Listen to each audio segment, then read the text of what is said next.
কাকা এই যে মাছ ধরতে আসছে, উনি এই যে মাছ ধরা জালটা খেয়ে দেওয়ার জন্য প্রস্তুতি নিতেছে। দেখি উনি একটা খেয়েও দেখ।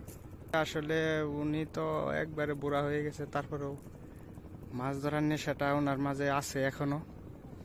ওনার চেয়ে জালের ওজনই বেশি।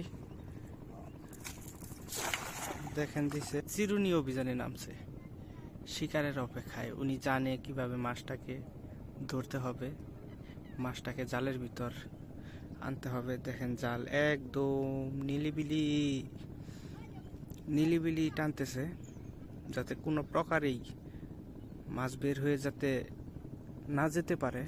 নিলিবিলি জালটা উঠাচ্ছেন আমাদের মুরব্বী কাকা, একদমই নিলিবিলি, কোনো হইহুল্লা নাই, কোনো কিছুই নাই। মাছ উঠছে, আপনারা দেখতে পারতেছেন। এই যে